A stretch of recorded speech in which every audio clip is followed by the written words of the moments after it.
Hello दोस्तों, बहुत बहुत स्वागत, अभिनंदन एक बार फिर से RDXGS गुरु में। दोस्तों, हम मध्यकालीन भारत का इतिहास पढ़ रहे हैं। उसमें आज लेक्चर नंबर 19 शुरू करेंगे। क्या होगा उसमें? मुगल काल पढ़ रहे हैं ना हम लोग, तो उसमें मुगल काल का प्रशासन हम लोग पढ़ेंगे। चलो शुरू करते हैं। तो पहला क्वेश्चन है, मुगल प्रशासन के दौरान जिले को किस नाम से जाना जाता था? तो ये था भैया सरकार। मुगल काल में सूबा जो होता था ना, प्रांत, उसको कई भागों में बांटा जाता था, है ना। जैसे आज का डिस्ट्रिक्ट है ना, उसको सरकार बोलते थे। आज का जो स्टेट है उसको सूबा या प्रांत बोलते थे।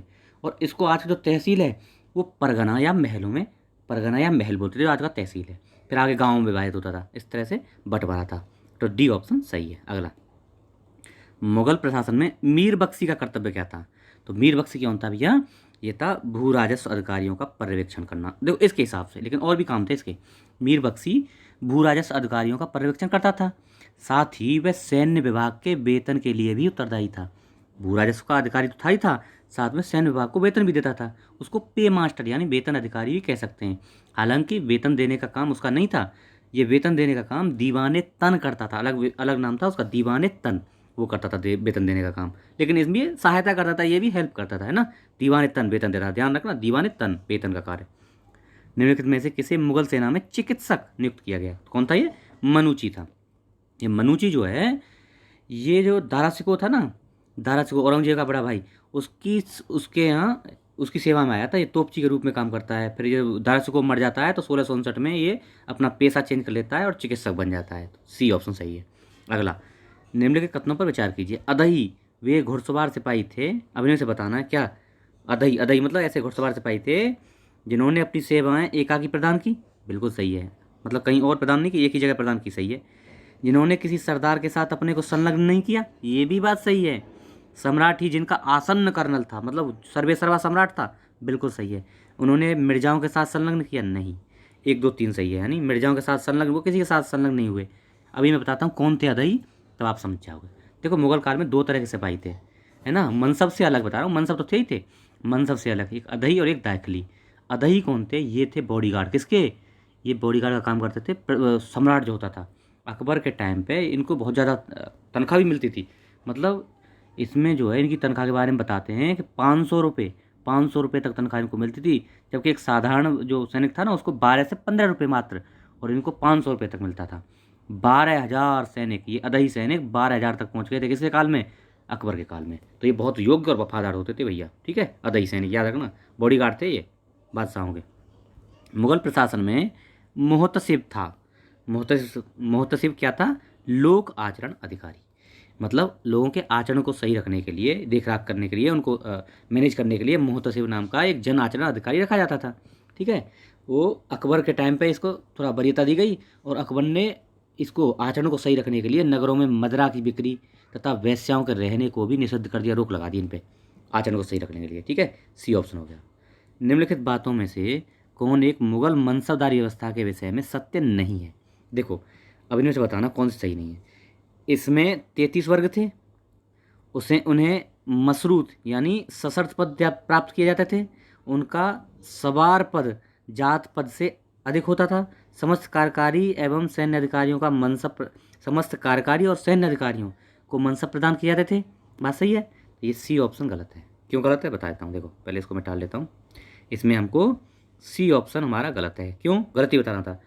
क्योंकि जो सवार पद है ना, कभी जात पद से बड़ा नहीं हो सकता था। देखो कैसी थी मनसबदारी व्यवस्था, बताता हूँ, थोड़ा सा जान लेते हैं इसके बारे में। मनसबदारी व्यवस्था मेनली ये चली तो आ रही थी बाबर के टाइम पे, लेकिन अकबर ने इसको मेन चलाया। 3 कैटेगरी में बांटी गई थी, बताऊंगा आगे उसका कैटेगरी क्या थी। तो ये मनसब में कभी भी जो है देखो, मनसब 3 वर्गों में विभाजित थे। कैसे? सवार के हिसाब से मनसब, मतलब अगर जो जितने मनसब हैं इतने सवार और जात बराबर पद हैं, तो क्या है, कोटी वन में एक कैटेगरी वन में रखते थे। कैटेगरी 2 में सवार पद उसको आधे रखने होते थे, और कैटेगरी 3 में आते थे वो जो आधे से अधिक सवार रखते थे। देखो, बराबर सवार रखने वाले को कैटेगरी 1 में, कैटेगरी 2 में आधे सवार रखने वाले, और आधे से कम रखने वाले जो थे मनसबदार, उनको जो है कैटेगरी 3 में रखते थे, ठीक है। लेकिन एक कंडीशन थी कि सवार पद कभी भी जात पद से ऊपर नहीं हो सकता, इसलिए सी ऑप्शन सही नहीं है। अच्छा, लोग जो है अधिकतर सरकारी सेवा में निम्न सोपान पे आके और ऊपर तक अमीर या अमीरे उम्दा तक ऊपर दर्जा था, ये फोर्स में बहुत बड़ा, वहाँ तक भी पहुँच जाते थे, मतलब प्रमोशन भी ठीक ठाक होता था। ठीक है, सी ऑप्शन सही है। तो अगला देखो, मुगल सम्राट जिसने तंबाकू के प्रयोग को निषिद्ध कर दिया, तो कौन था? जहांगीर। देखो जहांगीर के टाइम पे ये पुर्तगाली भारत में आते हैं और ये अपने साथ तंबाकू भी लेके आते हैं। तो भैया इससे जहांगीर जो है, इसने देखा समाज में जो है तंबाकू इतना फैल गया कि लोग जो है आदी बन गए उसके, तो इसने तंबाकू पे 1617 ईस्वी में जहांगीर ने रोक लगा दी, निषिद्ध जारी कर दिया 1617 में। 1605 में तंबाकू लाया गया था और 12 साल में इतना आदी हो गए लोग, पागल हो गए इसके चक्कर में, और ये जहांगीर ने 1617 में रोक लगा दी इस पर। सी ऑप्शन सही है। अगला, मुगल प्रशासन में मदत मास या सयूल, ये सयूरगल, मदत मास सयूरगल, एक ही नाम है, मतलब अलग अलग नाम है ये एक ही चीज़ के। तो किसका इंगित करता है? ये था विद्वानों को दी जाने वाली राजस्व मुक्त भूमि। मतलब देखो इसके मुगलों के टाइम पे राजस्व मुक्त भूमि या अनुदान भूमि दी जाती थी, उसको बोलते थे मदद मास। ये किसको दी जाती थी? धार्मिक विद्वानों को, है ना, ये धार्मिक विद्वानों को ये दी जाती थी। इसको सयूरगल भी बोलते थे। ठीक है, और इसको देखो ये जो भूमि दी जाती थी, इसका निरीक्षण के लिए एक सद्र नाम का अधिकारी होता था।